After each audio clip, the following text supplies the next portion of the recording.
Hecky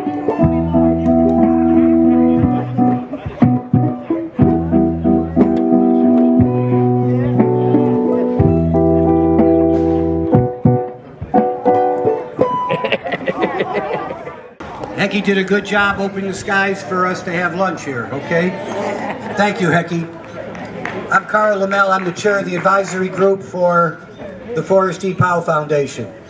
And we've got a lot of things coming up, so I'm going to introduce Dora, who's going to talk a little bit about Juneteenth. Dora, please. Good afternoon, everyone. Good afternoon. Thank you for coming. Happy Juneteenth. Happy Juneteenth. Happy Juneteenth. So I'm going to give you just a little bit of background about Juneteenth so we can situate ourselves in the history of today and why it's so important.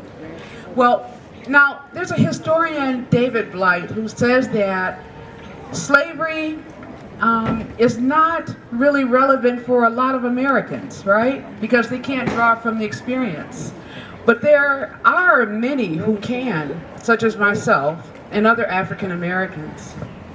And so Frederick Douglass asked us to think about, what does independence mean to a slave, right? What does the 4th of July mean to a person that was enslaved?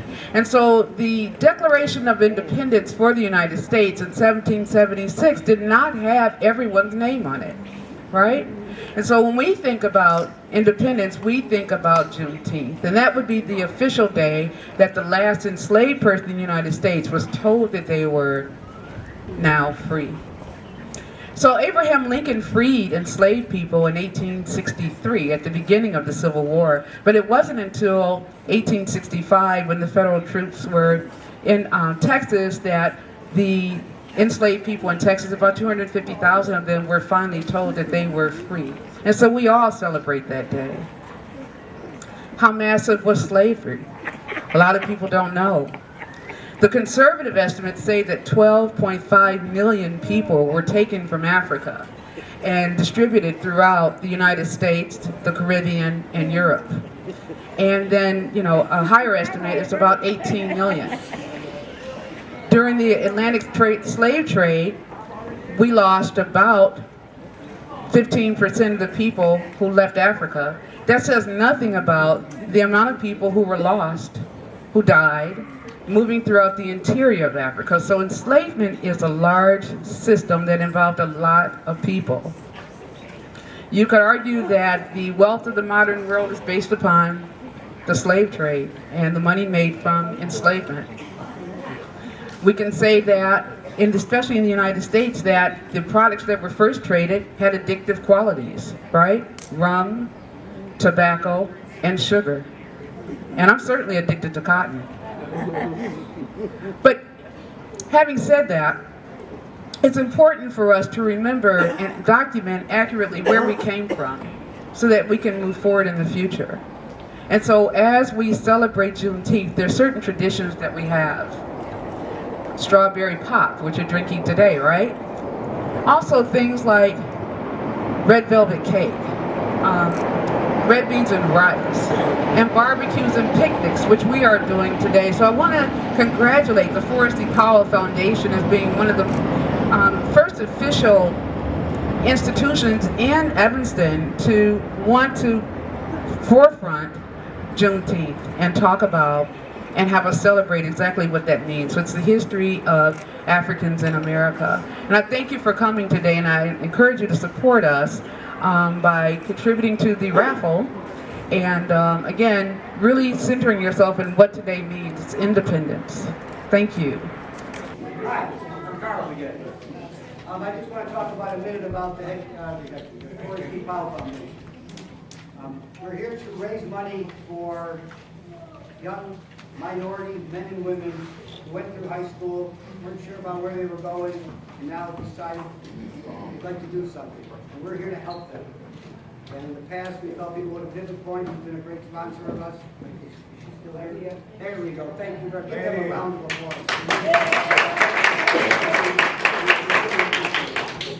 And we've had some nurses, and we've had some electrical technicians, so we've really got some CNAs. So we're really out giving the money back to people. What I said to the reporter just earlier, this is a foundation that has no staff salaries. So 100% of what we raise goes to the people who need it. So when you're giving your dollars, I want you to really know that. So what we're going to do today is we'll do something a little different. Hecky's going to interview one of our recipients. So let's introduce our friend, Hecky Powell.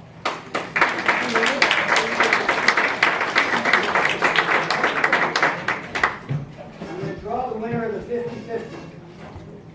You can't see the numbers. You can't see the numbers. That's the purpose. Don't worry about it. You want you to see it?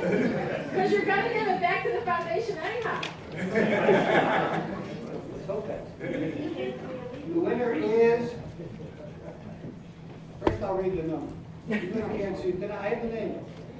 024 295. Philip,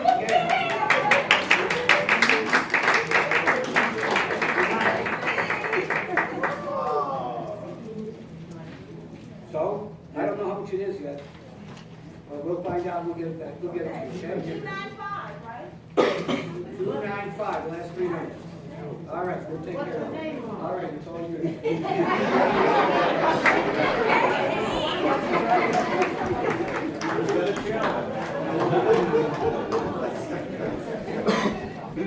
How's everybody? Yeah, you having a nice time? Yeah. Carl, I want to thank you for all what you do for the foundation. And I want to thank all of you for coming today and all of what you do for the foundation. I want to talk to this young lady here who have received the the Forrest Powell Vocational Scholarship this year. I found her very, for me, inspirational, knowledgeable, and somebody who really want to be somebody and do something. And I want her to tell you a little bit about herself, so we just going to have a discussion like we had in my office, okay? This is Naya Will, is that correct? You love everything? Don't worry, they ain't gonna bite you. Naya, you know, how old are you now? And what school you go to? Good school. You graduated? Graduated from Evanston High School.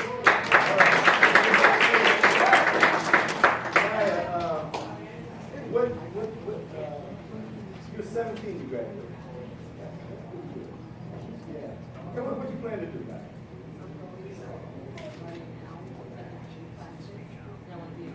Wait. Hold on now.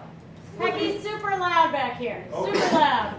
Naya, wait a minute. You just graduated June, right? And you telling me right now that you in school already? At Oakton? I mean, you didn't take off the summer to play? Okay. So you're at Oakton, how about that? Now, you're at Oakton Community College at this time. And what are you trying to get your degree in at this present time? What are you studying? Nursing. What's your C? Well, first, I'm going to get my CNA, and then I'm going to get my RN, registered nursing. Yeah. And what do you always want to do out? Okay. But you change your plan to change it a little bit. Okay. And with the scholarship, is the scholarship going to help you at all? It is. And one of the things that now you and I had a discussion, and I talked with your mother, and you guys live on Dodge. You live on Church and Dodge, is that correct? And now, it's interesting that you live on Church and Dodge, but you not love Church and Dodge. You know, you're my inspiration because it shows you can live in a neighborhood, but you don't have to be part of what's going on there. And that means a lot. I think it means a lot to all of us. You know,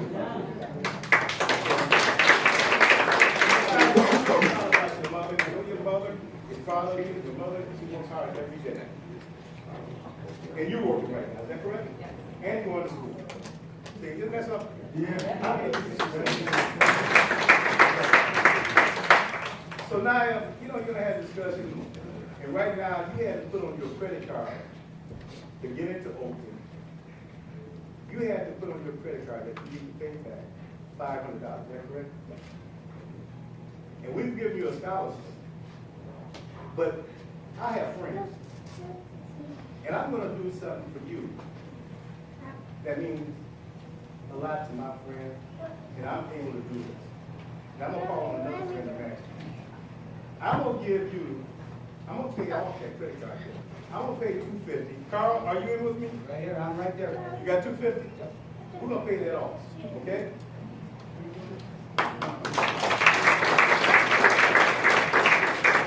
And because of how you have carried yourself, because you're working, and you're working through school, and your mom has 3 other siblings at home, and she's there by herself, and I know she's not rich. Another thing I want to do for you is this. We're going to see you all the way through. Okay? We're going to see you all the way through. Now, I'm going to try to raise the money to see you through. But if I don't even raise that money, I'm going to see you through. Okay? Because this is important. I have friends out there. All these people, a lot of them are my friends. And that's why they're here. And I know good and well that they want to assist me. Okay? So what I want to ask my friends to do for me and who believe in the Powell Foundation and really truly believe in helping somebody and helping a young lady like this that has not become pregnant, have got through school, haven't joined the gang, live on Church and Dodge, and not part of Church and Dodge, I'm going to ask you to do something for me. Do what you want to do on this. But when you leave here this evening, I ask you a favor, I ask you from my heart. When you walk out of here, there's going to be 2 people there with a basket. You don't have to put nothing in it, but I ask you to put something in that basket so I can help this girl get all the way through school.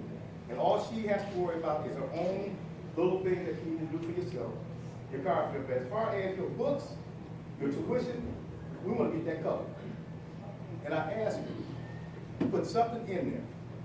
If it's a nickel, if it's a dime, something in there so we can help her. And that money we collect today for you, that money we collect today for you, we're going to set that aside. Carl, right? You got it? We're going to set that aside. That's going to be your money. If I got to get some more money, we're going to raise money until we get you through that school, okay? We love you and we appreciate you. Phil Cass, the winner of the raffle, has donated his share back to us to start it off. So thank you all.